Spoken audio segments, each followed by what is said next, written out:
નમસ્કાર મિત્રો સાથે રોડ ટ્રીપ પર જવાની મજા જ કંઈક અલગ હોય છે રાઈટ પણ આજે આપણે સાસણ ગીર જઈ રહેલા મિત્રોની એક એવી સફરનું પૂરું પોસ્ટમોર્ટમ કરવાના છીએ જે મજા કરતાં મજાક અને અરાજકતાથી વધારે ભરેલી છે આ એક એવું ડીપ ડાઇવ છે જેમાં આપણે ગ્રુપ ટ્રાવેલમાં જોવા મળતા એવા નમૂનાઓ અને હાસ્યાસ્પદ પરિસ્થિતિઓને ડીકોડ કરીશું જે કદાચ આપણે બધાએ ક્યાંક ને ક્યાંક અનુભવી જશે તો આ છે એક ફ્લોપ અને ભયંકર વેકેશનની આખી બ્લૂપ્રિન્ટ જેને આપણે 4 ભાગમાં વહેંચી શકીએ પહેલું કારની અંદરનો કકડાટ બીજું પર્સ માટેનું મહાભારત ત્રીજું કેરીઓનો ખાવધરાપણો અને છેલ્લે જંગલનો ડર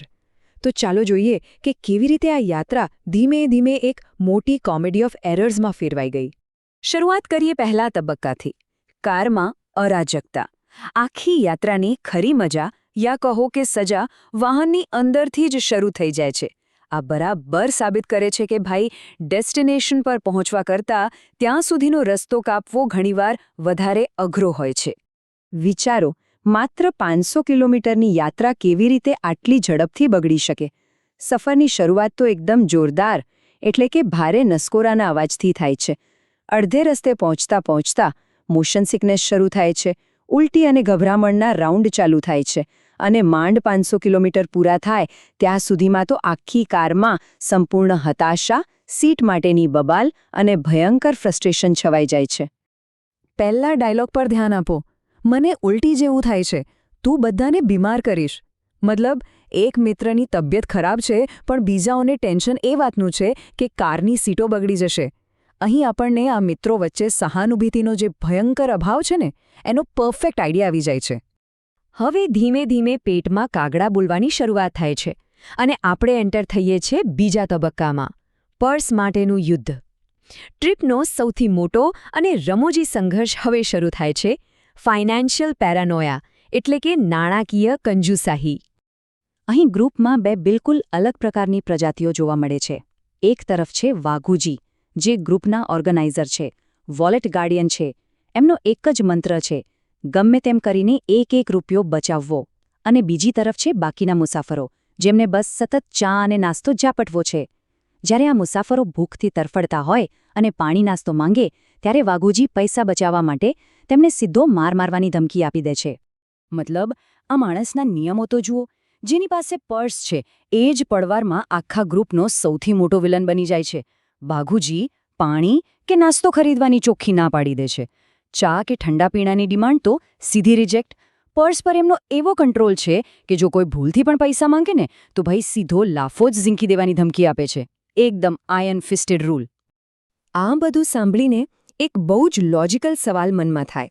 કે ભાઈ આ લોકો ખરેખર જંગલમાં સિંહ જોવા માટે આવ્યા છે કે પછી માત્ર રસ્તામાં જલસા કરવા અને કેરીઓ ખાવા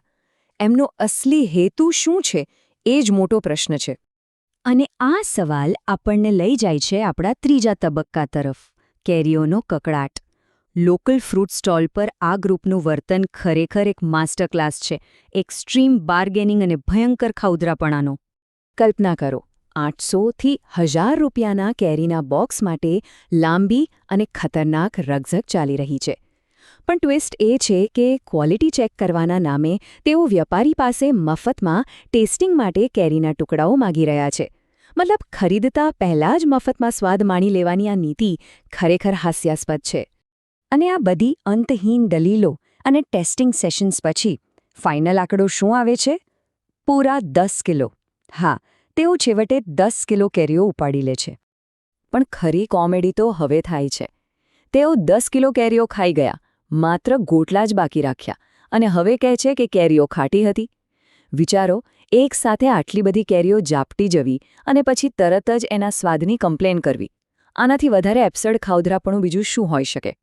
હવે આવે છે આખી વાર્તાનું ક્લાઇમેક્સ તબક્કો 4 સાસણ ગીર જંગલનો ડર અહીં આખા ગ્રુપની કહેવાતી બહાદુરીની અસલી કસોટી થાય છે જંગલ સફર માટે આ લોકોની એક્સપેક્ટેશન અને રિયાલિટી વચ્ચેનો જમીન આસમાનનો તફાવત જુઓ અપેક્ષા એવી હતી કે બધા ભાઈબંધો એક સાથે છાતી કાઢીને જંગલમાં સિંહના દર્શન કરશે પણ હકીકત એ છે કે જંગલમાં ગયા પછી તેઓ છૂટા પડી ગયા એક ખોટા દીપડાના ડરથી ફફડી ઉઠ્યા અને ગભરામણમાં જ પોતાના જ મિત્રોને કારની બહાર લોક કરી દીધા કારમાં જે મોટી મોટી ડુંફાસો મારતા હતા ને એ જંગલમાં પગ મૂકતા જ ગાયબ. જંગલમાં જે અફડાથફડી મચી છે એનું આ લિસ્ટ જુઓ. કોઈને કહ્યા વગર સભ્યો આમ તેમ ગાયબ થઈ જાય છે. મગજમાં સિંહ અને દીપડાનો એવો ભય ઘૂસી ગયો છે કે વાત ન પૂછો. એક ભાઈ તો જાણે પાછળ દીપડો પડ્યો હોય એમ એવી રીતે ગભરાઈને ભાગે છે અને સીધો જઈને કારમાં પોતાને લોક કરી દે છે. મતલબ પોતાનો જીવ બચાવવા માટે એણે બાકીના મિત્રોને કાલ્પનિક જાનવરોના ભરોસે જંગલમાં એકલા છોડી દીધા. What a betrayal! પણ જ્યારે આખી પોલ ખુલી જાય છે ત્યારે એનો બચાવ તો સાંભળો. હું તો ખાલી એક્ટિંગ કરતો હતો. બાપ રે! પોતાના ભયંકર ડરને છુપાવવા અને મિત્રોને દગો દેવાના કૃત્ય પર પડદો પાડવા માટે નાટકનું આ બહાનો આખી જંગલ સફરની સૌથી બેસ્ટ પંચલાઇન બની જાય છે. આ આખી ઘટના જોયા પછી એક વસ્તુ તો ચોક્કસ વિચારવી પડે. શું આ લોકો ક્યારે ભૂલથી પણ ભવિષ્યમાં બીજી કોઈ ટ્રીપ સાથે કરવાનું વિચારશે? કે પછી એ જ મોટો ચમત્કાર છે કે આ લોકો આ સફરમાંથી એકબીજાના માથા ફોડ્યા વગર જીવતા પાછા આવી ગયા? ખરેખર ક્યારેક પ્રવાસમાં બહારના પડકારો કરતાં આપણા પોતાના મિત્રોનો સ્વભાવ જ સૌથી મોટો પડકાર બની જતો હોય છે. શું કહો છો? ચાલો આજના આ વિશ્લેષણમાં આટલું જ.